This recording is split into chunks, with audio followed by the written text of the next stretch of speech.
Now, the main reason that I wrote Becoming You is that I noticed this problem that was going on with the self.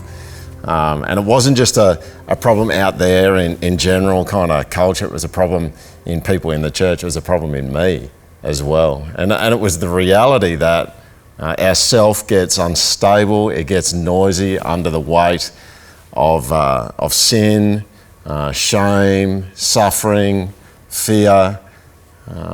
It doesn't matter who you are, everyone has to grapple with this problem with the self, this instability, this inherent instability in the self. We all wrestle with that. And one of the things I noticed through history is that there are lots and lots of people who have come up with ideas about what it is actually that's wrong, and also remedies about how to fix it. There seems to be no end to people's take on this gnarly problem, and no end to the solutions that people have for it. And the reason why there's no end to it is because it actually goes all the way back to Genesis chapter 3, the fall of humanity. You know, before Genesis 3, the self was content. It was quiet. After Genesis 3, it was screaming, it was writhing, it was unstable. And we all, every single one of us, doesn't matter Christian or not, we all live in the aftermath of that day. And we all live with a self that sometimes is too big, and other times is hiding away in shame and scapegoating and excuses and everything in between. It can be really, really confusing.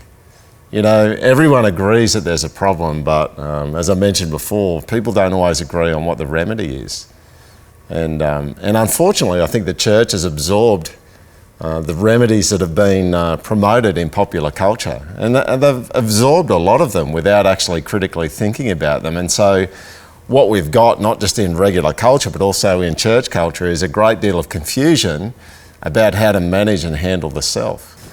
Becoming You is the fruit of the doctoral research that I undertook.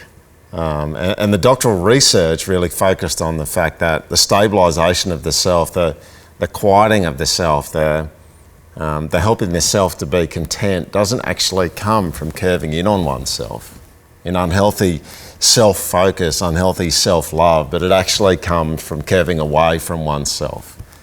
You know, it plugs in directly with the fact that we are image bearers by design. We are worshippers by design. We are relational by design. And so it makes sense that the resolution, the stabilising of an unstable self, the quieting of a noisy self, it's going to come by curving away from ourselves toward God and other people.